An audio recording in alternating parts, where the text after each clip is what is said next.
Tuhan sertamu. Inilah Injil Yesus Kristus menurut Santo Markus.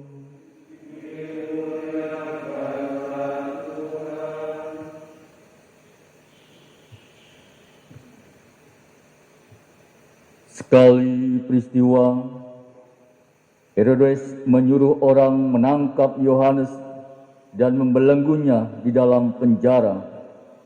Berhubung dengan peristiwa Herodias, yakni karena Herodes telah memperistri Herodias, istri Filipus saudaranya. Yohanes pernah menegur Herodes, "Tidak halal engkau mengambil istri saudaramu." Karena kata-kata itu, Herodias menaruh dendam kepada Yohanes dan bermaksud membunuh dia. Tetapi tidak dapat, sebab Herodes segan terhadap Yohanes, karena ia tahu bahwa Yohanes adalah orang yang benar dan suci. Jadi ia melindunginya. Tetapi setiap kali mendengarkan Yohanes, hati Herodes selalu terombang-ambing. Namun ia merasa senang juga mendengarkan dia. Akhirnya tiba juga kesempatan yang baik bagi Herodias, yakni ketika Herodes pada hari ulang tahunnya mengadakan perjamuan untuk pembesar-pembesar, para perwira dan orang-orang terkemuka di Galilea. Pada waktu itu putri Herodias tampil lalu menari dan menyukakan hati Herodes serta tamu-tamunya. Maka Raja Herodes berkata kepada gadis itu, "Mintalah daripadaku apa saja yang kau ingini, maka akan kuberikan kepadamu." Lalu Herodes bersumpah kepadanya, "Apa saja yang kuminta akan kuberikan kepadamu, sekalipun itu setengah dari kerajaanku." Anak itu pergi dan menanyakan kepada ibunya, "Apa yang harus kuminta?" Jawab ibunya, "Kepala Yohanes Pembaptis." Maka cepat-cepat ia pergi kepada raja dan meminta, "Aku mau supaya sekarang juga engkau memberikan kepadaku kepala Yohanes Pembaptis dalam sebuah talam." Maka sangat sedihlah hati raja, tetapi karena sumpahnya dan karena tamu-tamunya, ia tidak mau menolaknya.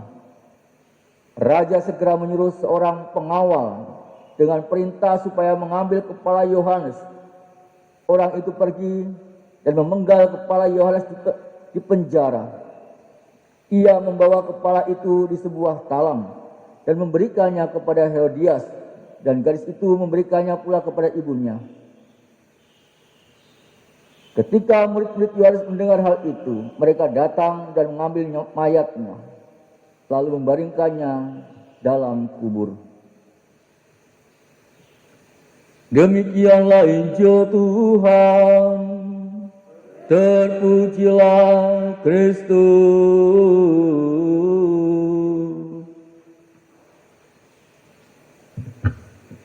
Saudara-saudariku yang terkasih dalam Tuhan kita Yesus Kristus, banyak orang dipecat dari tempat kerjanya karena mengkritik keputusan pimpinannya atau bosnya yang dianggap tidak adil dan juga tidak manusiawi.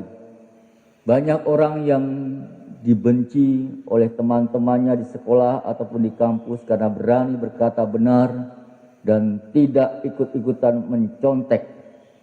Banyak pejabat pemerintah yang kejam, katakanlah koleganya, karena nekat mempertahankan kebenaran.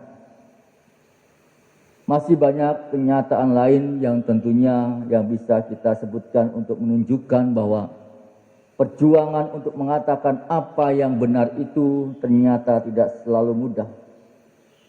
Para suster, Bapak Ibu dan saudaraku yang terkasih, hari ini kita merayakan peringatan wafatnya Santo Yohanes Pembaptis. Kematian Yohanes Pembaptis adalah sebuah peristiwa yang dilakukan dengan cara yang begitu kejam. Bayangkan, kepalanya dipenggal di dalam penjara karena ia pernah menegur Herodes karena ia merampas Herodias istri Filipus saudaranya dengan berkata, "Tidak halal engkau mengambil istri saudaramu." Herodes marah dan mengancamkan Yohanes Pembaptis dalam penjara. Herodias pun marah dan tidak henti-hentinya berusaha mencari kesempatan untuk membunuh Yohanes. Yohanes tentunya adalah orang sosok yang berani mengatakan kebenaran dan ia peduli apa akibatnya jika orang berpegang pada prinsip-prinsip kebenaran itu. Saudara-saudariku yang terkasih, tentu kita bisa menjadikan refleksi bagi kita. Mungkin di antara kita ada banyak orang yang kurang berani untuk mengatakan kebenaran supaya orang lain tidak sakit hati. Kita memilih membiarkan hal-hal yang tidak benar itu supaya hubungan tetap nyaman. Kita memilih diam dan juga tidak mencampuri keputusan dan perbuatan orang lain yang salah. Bahkan ada yang memegang prinsip lebih baik berbohong atau diam daripada mengatakan kebenaran tetapi akhirnya malah dibenci.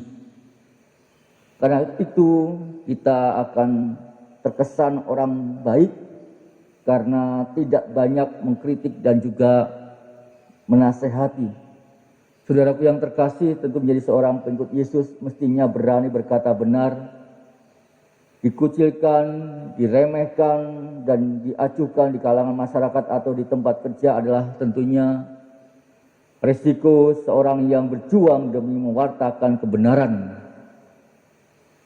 Barangkali lebih baik kita punya sedikit teman tapi mengatakan kebenaran daripada kita mempunyai banyak teman tapi mengatakan kebohongan, bahkan mendiamkan kebenaran itu terjadi.